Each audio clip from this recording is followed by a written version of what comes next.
नमस्कार मित्रों, संसार मानस पर आप सभी लोगों का बहुत बहुत स्वागत है। आज की वीडियो महाशिवरात्रि की व्रत कथा के ऊपर समर्पित है। इस वीडियो को पूरा अवश्य देखें और इस चैनल को सब्सक्राइब करके हमारा सपोर्ट जरूर करें।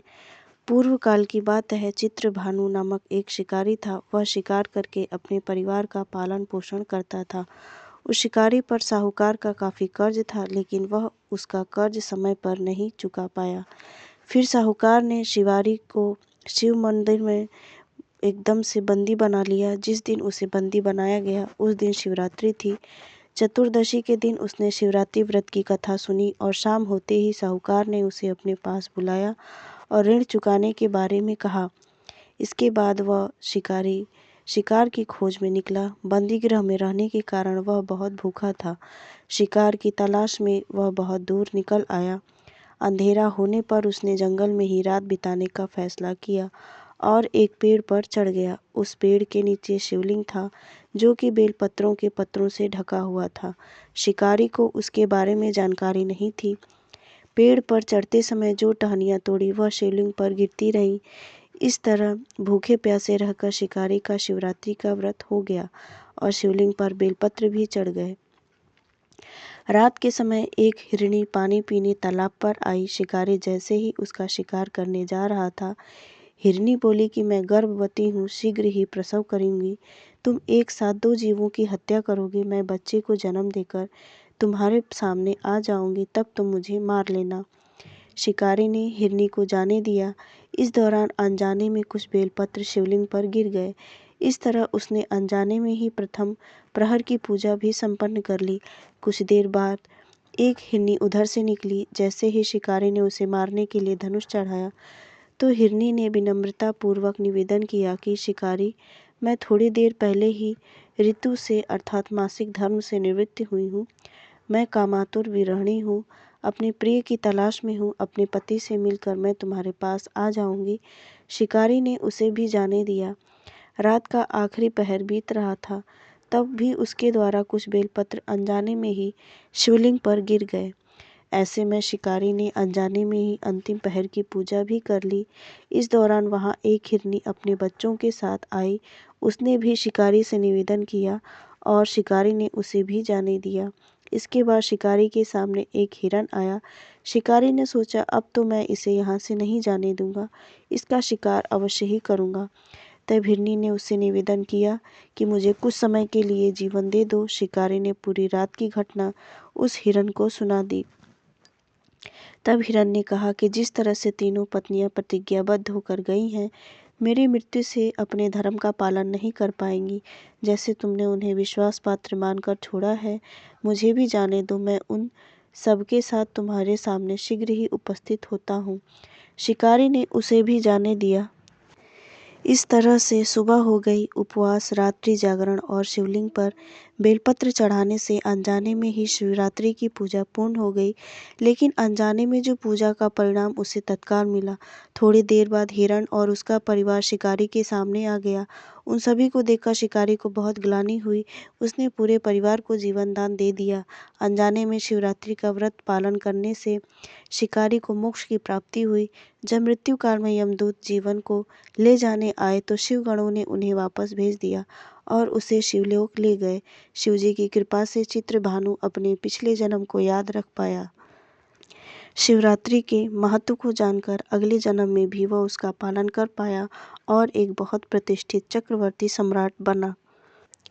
महाशिवरात्रि की एक अन्य कथा के अनुसार जब माता सती का दाह हो चुका था और तारकासुर ने स्वर्ग लोक में एकदम से उत्पात मचा के रखा था और उसने भगवान भोले शंकर से यह वरदान भी प्राप्त किया था कि उसकी मृत्यु सिर्फ शिव शंकर के पुत्र के हाथों के द्वारा ही होगी। लेकिन विडंबना की बात तो यह थी कि भगवान भोलेनाथ तो समाधि में लीन थे, क्योंकि माँ सती का दाह हो चुका था। तब माता सती का जो पुनर्जन्म हुआ वह हिमालय के घर माता पार्वती के रूप में हुआ। जब माता पार्वती को नारद मुनि से यह पता चला कि उनके वर भगवान भोलेनाथ होंगे, तब वह उन्हें पाने के लिए एक कठिन तपस्या करने के लिए वन में चली गई, जिसका कारण था कि हिमालय राज ने माँ पार्वती का विवाह भगवान विष्णु के साथ तय कर दिया था। लेकिन माता पार्वती ने भगवान भोलेनाथ को अपना पति पहले ही मान लिया था, इसीलिए वह घनघोर जंगल में तपस्या करने के लिए चली गईं।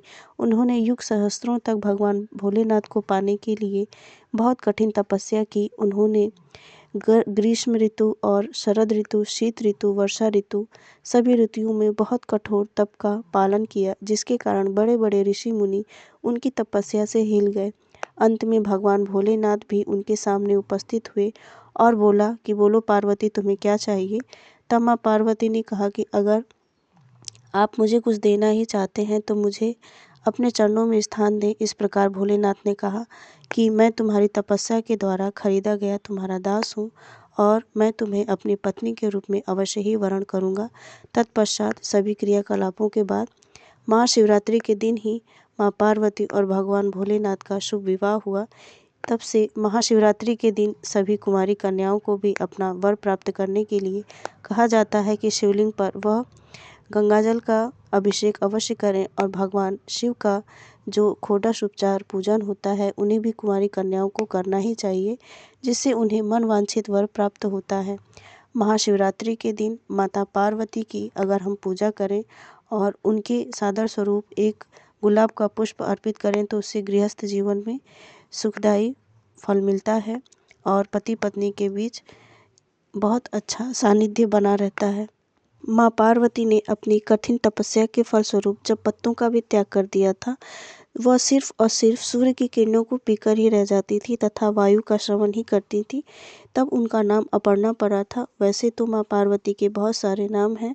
आज के दिन माँ पार्वती के जो कुमारी कन्या का रूप है उसका स्मरण और माँ पार्वती के विवाह के बाद का स्मरण करने से सभी लोगों की मनोवांछित इच्छाएं अवश्य ही पूरी होती हैं। महाशिवरात्रि के दिन बहुत सारे तंत्र मंत्र करे जाते हैं। कहा जाता है कि आज की रात्रि से भगवान शिव का मिलन हो सकता है। जिसने अपने सहस्रार अर्थात अपने सातों चक्रों को जागृत कर लिया होगा वह तो भगवान शिव का आज प्रत्यक्ष दर्शन भी कर सकता है, लेकिन ऐसा करना साधारण मनुष्यों के बस की बात नहीं होती है। महाशिवरात्रि के दिन भगवान शिव के शिवलिंग पर हमें कम से कम गंगा जल और बिल्व पत्र के साथ साथ जो रोली चंदन होता है उसे ज़रूर ही अर्पित करें। इसके साथ ही आप उस पर अक्षत पुष्प और जो पंचाक्षर होता है उसे भी अर्पित कर सकते हैं और भगवान शिव का पंचाक्षरी मंत्र ओम नमः शिवाय का जाप करते हैं सभी लोग। और उसके बाद नंदी महाराज के कान में भी अगर किसी की कोई इच्छा हो तो वह बोलता है, लेकिन उसको भी बोलने की एक प्रक्रिया है। भगवान नंदी के एक कान पर हाथ रखकर ही हम किसी इच्छा को बोलें, क्योंकि कहा जाता है कि अगर एक कान बंद ना करें तो वह इच्छा आर पार होके निकल ही जाती है। वैसे तो ये सब ढकोसले ही हैं, क्योंकि भगवान तो अंतर्मन की व्यथा वैसे ही समझते हैं। उम्मीद करते हैं कि आपको ये कथा अवश्य पसंद आई होगी। इस चैनल को सब्सक्राइब करके हमारा सपोर्ट ज़रूर करें और इस चैनल की बाकी कथाओं को भी श्रवण करें। मिलते हैं अगले वीडियो में।